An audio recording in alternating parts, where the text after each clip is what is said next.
आप ये बताइए कि ये जो एहतजाज का अपना रिजल्ट अचीव ना कर पाना है, क्या इमरान के लिए मुश्किलात बढ़ नहीं जाएंगी सियासी तौर पर? नहीं, देखिए, ये तो सियासी स्ट्रगल होती है ना। सियासी स्ट्रगल में ये तो नहीं होता। ये मैं समझता हूँ कि कुछ गलतियां हमसे हुई, जैसे हम कहें फाइनल कॉल सियासत के अंदर तो फाइनल कॉल नहीं हो सकती है ना। आप सियासी तौर पे अपनी स्ट्रगल करेंगे, वो जीतते हैं हारते हैं, ये स्ट्रगल खत्म नहीं होती है। इससे पहले भी आप देखें कि जब राना सनाउल्लाह साहब वजीर दाखिला थे, तो इमरान खान ने वहीं से कॉल ऑफ की और सारे वापस आ गए, तो लोगों ने कहा पार्टी खत्म शुरू। लेकिन उसके बाद आप देखें दोबारा खड़ी हो गई, तो ये पॉलिटिकल स्ट्रगल होती है, ये खत्म नहीं होती है। हिकमत अमली चेंज करनी पड़ती है बार बार। और बदकिस्मती से मैं कहूंगा कि हमारी मुशावरत नहीं थी। मुशावरत होती तो इससे बेहतरीन चांस नहीं था, हुकूमत घुटने टेक देती। अगर हम अटक पे भी बैठ जाते तो हुकूमत घुटने टेक देती, लेकिन कितना खौफ था हुकूमत को। लेकिन ये जो उन्होंने फिर बाद में जो हशर किया, जिस तरीके से उन्होंने वर्करों को मारना शुरू किया, तो मेरे ख्याल से ये सियासी कल्चर नहीं था। इंसानी हकूक की संगीन वायलेशन हुई है, पूरी दुनिया के मीडिया बता रहा है कि संगीन वायलेशन हुई है। तो अब ये नहीं मानते हैं तो ना माने। ये कभी कहते हैं कोई जख्मी नहीं हुआ, जी बुलेट तो चली ही नहीं है। जब हम कह रहे हैं ठीक है, अगर आपको तादाद चाहिए तो इंशाल्लाह ये तादाद भी हम आपको दे देंगे, दो तीन तो मैं अभी आपको बता भी देता हूँ, अभी आपको भेज भी दूंगा उनकी तस्वीरें, उनकी सब कुछ। लेकिन देखें, मसला ये है कि हम पॉलिटिकल कल्चर को क्यों खत्म करना चाहते हैं, हम क्यों मुज़ाकरात के रास्तों को बंद करना चाहते हैं, हम क्यों सबसे अपनी अपोनेंट पार्टी को हम कहते हैं ये दहशतगर्द है। तो फिर आप एक एज ए प्राइम मिनिस्टर, आप जिस मनसब पे बैठे हैं, तो क्या आप जायज बैठे हैं? आप भी तो नाजायज तरीके से बैठे हैं। तो फिर आप अपने आप को दुरुस्त करार दे रहे हैं। एक जायज प्राइम मिनिस्टर कैसे ऑर्डर कर सकता है कि इधर गवर्नर राज लगाओ, इधर ये करो, इधर वो करो? ये सारी चीजें देखनी पड़ेगी। बदकिस्मती से सियासी कल्चर नहीं है।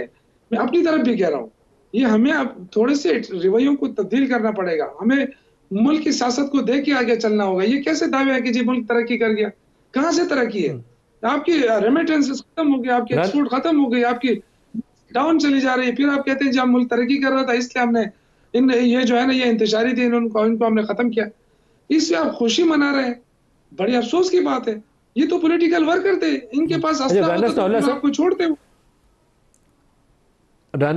जो पिछले 2 हफ्तों के दौरान में एक पॉजिटिव डेवलपमेंट थी, मुझे लगता था कि शायद उसके नतीजे में कुछ हालात बेहतर हो जाए। दुआ गो था मैं कि अल्लाह करे कि कोई आपकी जो कांटेक्ट है पीटीआई के साथ इस्टेब्लिश हुआ वो आगे चले और कुछ मामला बेहतरी की तरफ ले जाए।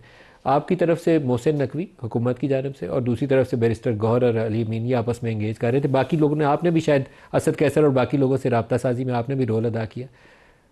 ये क्या चीज़ अभी कंटिन्यू कर सकती है? क्योंकि आपको एक सोल्यूशन चाहिए। जो पीटीआई ने किया 2-4 रोज़ के अंदर करने की, हासिल करने की कोशिश की, वो नहीं हो सकता था। अब आपके लिए मौका है कि आप इंगेज करके आइंदा के लिए कम से कम सड़कों से इस सूरत हाल को ख़त्म कर सकते हैं। सड़कों पे तो सूरत हाल जो है वो कभी भी जो है वो कोई हल पेश नहीं कर सकती। हल या जो रेजोल्यूशन है वो तो टेबल पे ही होता है। और पीएमएलएन ने तो हमेशा पॉलिटिकल डायलॉग के ऊपर जो है वो बात की है, यकीन रखा है।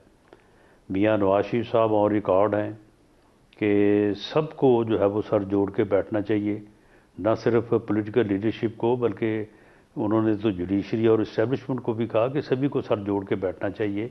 मेरा 40 साल सियासी तजर्बा है कि मुल्क जिस सूरत हाल में है, इसके बगैर जो है वो हम इससे निकल नहीं सकते। अभी ये 5 हफ्ते पहले अजलास था, प्राइम मिनिस्टर हाउस में आए, पूरी जो लीडरशिप पीटीआई की बैठी थी, गौहर साहब थे, असद उमर साहब थे, उमर अयूब साहब थे, सबसे जाके उनकी सीटों पे मिले और हाल अहवाल किया और उसके बाद अपनी सीट पे आके कहा कि हम आपके साथ बैठने को, पॉलिटिकल डायलॉग को, मुज़ाकरात को तैयार हैं। लेकिन उसका कोई जवाब जो आया वो आपके इल्म में है।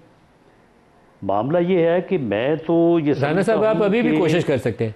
पॉलिटिकल आपका जो असद कैसर के साथ पॉलिटिकल कांटेक्ट है या डायलॉग के बैरिस्टर गौहर को अलावा आप कोई इंगेज करके, ऑप्शन ही अली मीन नहीं को है। इंगेज करके इस तरफ ला सकते हैं। तो यानी क्या उम्मीद रखें सियासी राना जो साहब कि आपका ये इस सियासी वक्त रब्ता प्रॉब्लम है। चलेगा? एक बाकायदा निगोसिएशन का, जी मुज़ाकरात का बिल्कुल। अमल आगे चलेगा तहरीक इंसाफ से?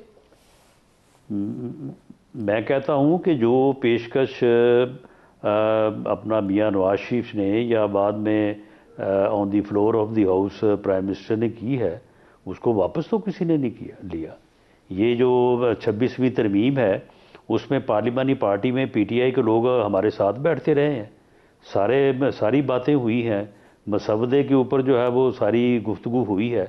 तो मामला ये है कि ये पॉलिटिकल जो इस वक्त जो भी मसले मसाइल हैं, पॉलिटिकल डायलॉग के अलावा इसका कोई और हल है ही नहीं, कोई ऑप्शन ही और नहीं है। लेकिन पीटीआई की तरफ से सर आप ये बहुत अच्छी बात कर रहे हैं, तो क्यों नहीं आप उनको दावत दे देते, बाकायदा शुरुआत करें। मुज़ाकरात करने से इनकार किया गया है। सर जितनी अच्छी आप ये बात कर रहे हैं, आपको उनको फॉर्मली इनवाइट करना चाहिए, अली मीन को, बैरिस्टर गौहर को, असद कैसर को, आप उनको इंगेज करें और आइंदा के लिए कोई रास्ता निकालें। जी बिल्कुल, हम इससे पहले भी जो है वो अय्याज सादिक साहब जो हमारे स्पीकर हैं, मैं भी मौजूद था, एजाज जो है वो सादिक साहब थे, पीटीआई के भी बड़े सीनियर लोग थे। मैं अब नाम किसी का नहीं लेता क्योंकि इससे भी जो है वो दूसरी साइड पे जो है वो एतराज़ात हो जाते हैं।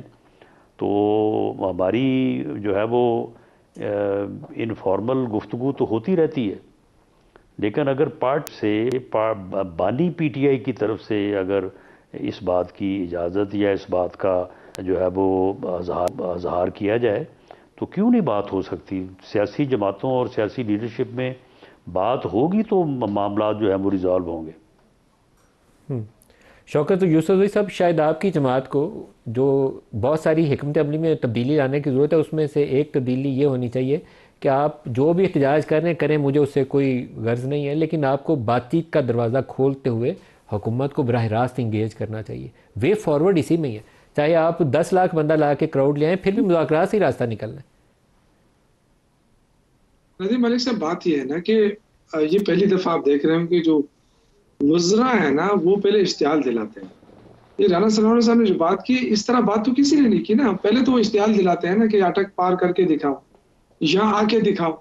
ये वज़रा का स्टाइल नहीं होता है। जो एक तरफ कहते हैं कि हम तरक्की करना चाहते हैं तो आप अमन कायम करके ही तरक्की कर सकते हैं ना। तो आप पहले इश्तिहाल राना साहब की दावत आपको कबूल है सर? राना साहब की दावत कबूल है आपको? सर मुज़ाकरात से तो कोई भी अगर इनकार करे तो वो पॉलिटिकल नहीं है। मैं तो बिल्कुल मेरी कोई हैसियत नहीं है, लेकिन मैं ये समझता हूँ कि कोई भी मुज़ाकरात से हटे तो वो पॉलिटिकल बंदा नहीं हो सकता है। दलाइल पे बात हो सकती है, वो एग्री करे ना करे, लेकिन डायलॉग का रास्ता जो है वो कभी नहीं रुकता। देखिए, पहले मैं ये अर्ज करूँ कि इन्होंने ये जाके कहते हैं कि ये तो दहशतगर्द है, ये तो इंतशारी है। तो आप मुझे बताएं कि फिर किससे हम मुज़ाकरात करें? और अगर आप हमें दहशतगर्द समझते हैं और इंतशारी समझते हैं और आपका आप सारा फोकस एक दिन में 4 वज़रा की प्रेस कॉन्फ्रेंस करते हैं, ये दहशतगर्द है, इनके साथ हम नहीं रहेंगे, इनके साथ, इस तरह मुज़ाकरात नहीं होते। मेरे पास प्रोग्राम का वक्त खत्म हो गया, लेकिन आई होप कि जो राना साहब ने बात की है ये आगे चले और मुज़ाकरात के नतीजे में कुछ तस्वीर निकला है, पाकिस्तानी सियासत भी और पाकिस्तान एज ए कंट्री भी आगे चल सके। शौकत यूसुफ़ज़ई साहब, राना सनाउल्लाह साहब, आप दोनों का बहुत शुक्रिया। आज के लिए इतना इजाज़त दीजिए। अल्लाह हाफ़िज़।